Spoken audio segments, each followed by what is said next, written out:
Bonjour, on va prier pour ces quelques minutes. Seigneur, on veut te remettre les quelques minutes que nous avons devant nous. On veut te remettre ta parole qui est notre vie. Et on veut te prier pour que tu nous guides et que tu nous permettes de te connaître mieux. Et je veux te prier aussi pour notre frère André, pour ses douleurs cervicales, que tu les apaises et que tu l'encourages dans l'homme intérieur, Seigneur. Amen. Alors ce matin, on va essayer de faire une suite d'hier après-midi, mais je ne sais pas si ça sera une suite. Vous en jugerez pour ceux qui étaient là ou qui ont écouté. Et si c'est pas une suite, ben, ça sera autre chose. C'est pas grave. Donc j'ai juste trois versets ou trois petits passages à voir avec vous. Le premier passage, en fait, c'est en Ésaïe 45, au verset 3.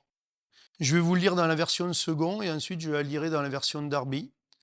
Donc ce passage, je ne vais pas trop m'étaler, mais il est assez intéressant parce que moi je vais prendre le verset et je vais quelque part parler dessus un petit peu en dehors du contexte. Le contexte, c'est un chapitre qui parle d'un roi perse qui s'appelle Cyrus, et c'est une prophétie dont il est parlé ici en Ésaïe et dont il est parlé à la fin de 2 Chroniques et au début du livre d'Esdras, où en fait il est annoncé ce que ce roi perse allait faire dans l'avenir. En fait, cette prophétie, elle est faite avant que Juda et Israël soient déportés. Et cette prophétie, elle annonce que ce roi païen, perse en l'occurrence, il va permettre au peuple de Dieu de revenir sur cette terre. Et donc, effectivement, il va promulguer un édit en 445 avant Jésus-Christ. Et ici, il est parlé de lui. C'est intéressant de lire tout le chapitre 45, mais ce n'est pas vraiment le sujet de ce matin malgré tout. Nous, ce qu'on va lire, je vais quand même vous lire les 3 premiers versets, comme ça a un minimum de sens, mais je vais m'arrêter au verset 3. Donc il est dit: ainsi parle l'Éternel à son oint, à Cyrus, qu'il tient par la main, pour terrasser les nations devant lui et pour relâcher les ceintures des rois, pour lui ouvrir les portes, afin qu'elles ne soient plus fermées.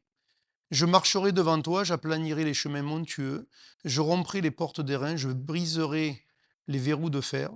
Je te donnerai des trésors cachés, des richesses enfouies, afin que tu saches que je suis l'Éternel qui t'appelle par ton nom, pardon. Et le Dieu d'Israël. On va s'arrêter là puisque le sujet n'est pas Cyrus, je vous replace juste le contexte. Ici, le verset qui m'intéresse, c'est ce verset 3 où il est dit: je te donnerai des trésors cachés. Je te donnerai des trésors cachés. Et le but de cela, c'est que je suis l'Éternel, afin que tu saches que je suis l'Éternel qui t'appelle par ton nom. Et des fois, on peut se demander quel est le but de la vie chrétienne. On peut se demander aussi pourquoi il se passe telle ou telle chose. Et ici, les trésors cachés, on peut se demander qu'est-ce que c'est. Et je vais vous le lire dans la version Darby, qui généralement, même pas généralement, à chaque fois est plus près des mots.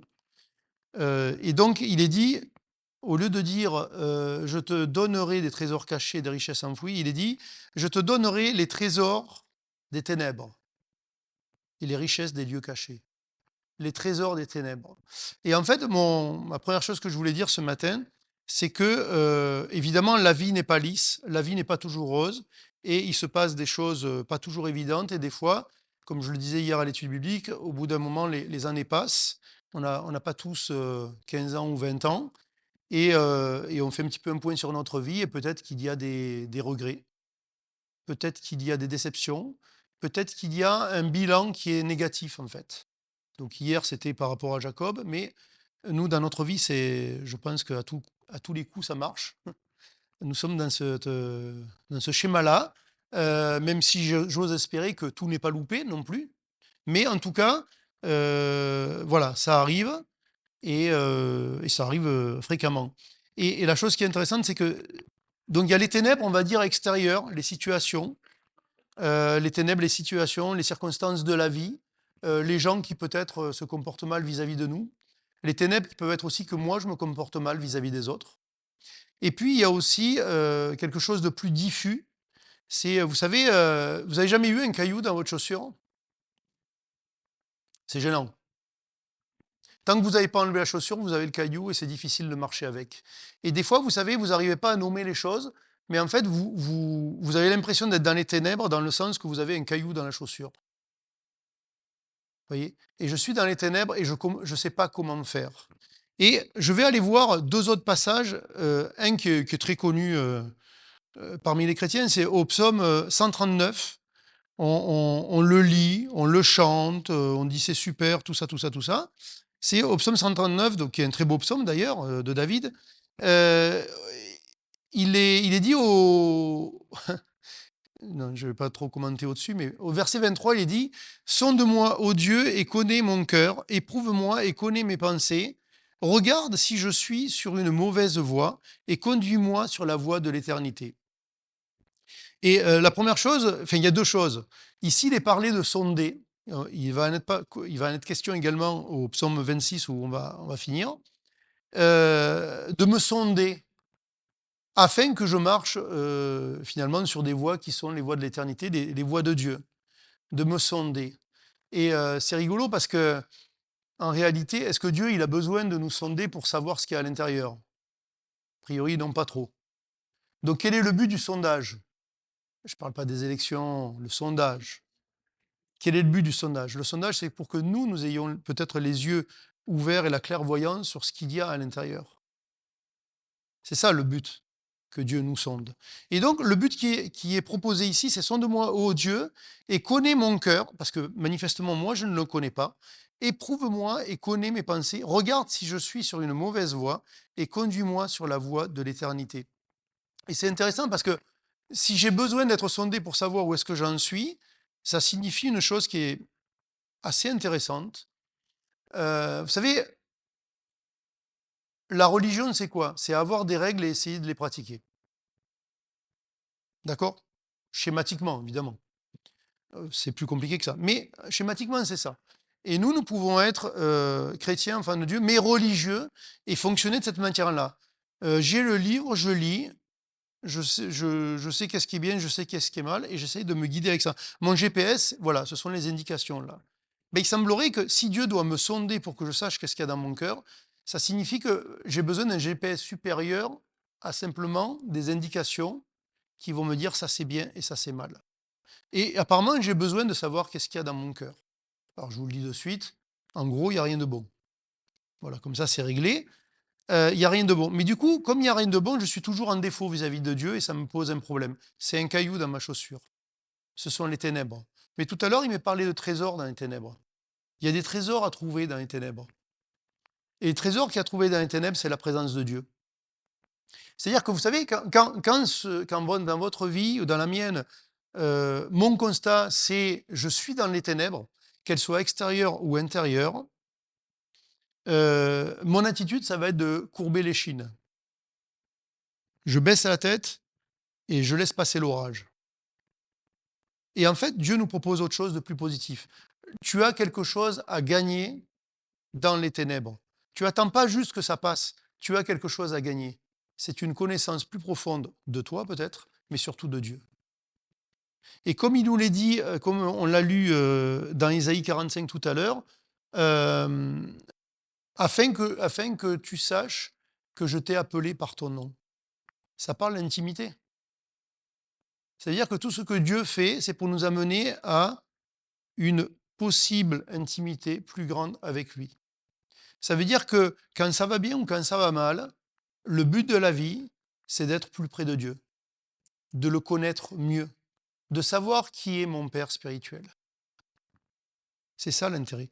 Et on va terminer avec un verset, et je trouve il est très beau ce verset. C'est en psaume 26, verset 3. Il est parlé à nouveau de sonder, et il est dit quelque chose d'un petit peu différent. Parce que je vous ai dit, le problème, quand on regarde notre cœur, c'est qu'il est mauvais, et qu'en fait, du coup, nous sommes toujours pris en défaut vis-à-vis de Dieu. Et du coup, comment est-ce qu'on va vivre ça? Parce que je ne sais pas si ça vous intéresse, vous, d'être toujours pris en défaut dans une relation. Au bout d'un moment, vous n'avez pas envie de la relation, quoi, en gros. Mais même si c'est ma faute, je veux dire, c'est ma faute. C'est moi qui ne suis pas bien vis-à-vis d'elle. Ben, au bout d'un moment, arrêtons de nous voir, parce que je suis jamais bien vis-à-vis de toi, en fait, je suis jamais assez, j'en fais jamais assez, je suis toujours à côté de la plaque. Donc finalement, la relation ne m'intéresse pas. Et au verset, donc chapitre 26, il est dit, verset 2, sonde-moi, Éternel, éprouve-moi, fais passer au creuset mes reins et mon cœur, car ta grâce est devant mes yeux et je marche dans la vérité, dans ta vérité. Ici, le mot hébreu pour vérité, ça a deux sens. Vérité, là, j'ai rien, je sais pas, un scoop. Et l'autre, c'est fidélité. C'est le mot émet. Mais au-dessus, c'est très intéressant. Il dit, donc, sonde-moi, car ta grâce est devant mes yeux et je marche dans ta vérité. En fait, pourquoi est-ce que je peux trouver un intérêt à ce que Dieu me sonde et m'éclaire sur mes ténèbres? C'est parce que Dieu est un Dieu de grâce, un Dieu de bonté. Et c'est ce Dieu que j'ai besoin de rencontrer. En fait, s'il n'y a pas la grâce de Dieu, je suis toujours en défaut et il n'y a aucun intérêt. On abandonne en fait. Et au bout d'un moment, on abandonne. Au bout d'un moment, on abandonne. Obligatoirement. Si Dieu n'est qu'un Dieu de règles, de lois, je suis toujours en défaut. Et au bout d'un moment, j'en ai marre. Et c'est normal que j'en ai marre. Mais si c'est un Dieu de grâce et de bonté, ça veut dire qu'en fait, mon déficit me conduit, et en tout cas systématiquement là pour me conduire jusqu'à lui et de recevoir de lui. Vous savez, quand j'essaye de faire bien plutôt que mal, ça veut dire que j'essaye d'apporter quelque chose à Dieu. Et en fait, je me trompe. J'ai rien à apporter à Dieu. J'ai rien à apporter à Dieu. Parce que c'est un Dieu de grâce et c'est lui qui donne. Et c'est ce Dieu de grâce que j'ai besoin de rencontrer, justement quand je m'aperçois qu'il y a un caillou dans ma chaussure, quand je m'aperçois qu'il y a des ténèbres dehors et qu'il y a des ténèbres aussi dedans et que le bilan, il n'est pas forcément joli, joli. Justement. Je, je dirais, comme on le chante des fois, mon seul espoir, c'est toi. Ce matin, dans un des chants, il y a une chose que j'ai aimé, enfin, il y a un mot que j'ai aimé. Euh, dans un des chants qui a été chanté, il a dit, tu es mon essentiel. Je suis fragile, je suis faible, mais je raccourcis le chant, mais tu es mon essentiel. Et en fait, la question, c'est pas est-ce qu'il y a beaucoup de soleil, est-ce que c'est sombre, est-ce que je suis à la hauteur, est-ce que c'est un peu mieux, c'est est-ce que Dieu est mon essentiel. Parce que si Dieu n'est pas mon essentiel, et si je ne connais pas un tant soit peu un Dieu de grâce, ça ne m'intéresse pas d'être sondé. Vous pouvez garder vos sondages, parce que je sais déjà que ça ne va pas être bon. Donc ça ne m'intéresse pas, parce que je n'ai pas de recours, je n'ai pas d'issue. Je vais juste dans le mur, en fait. Donc si c'est juste pour me dire à chaque fois que je suis mauvais et toujours mauvais, bon, d'accord. Si le seul message c'est tu es mauvais, ça sert à rien. Mais si c'est tu es mauvais et moi je t'ai racheté et je suis un Dieu bon et un Dieu de grâce et je veux vivre avec toi, je veux marcher avec toi, ah, ça peut être une autre résonance en fait. Que Dieu vous bénisse.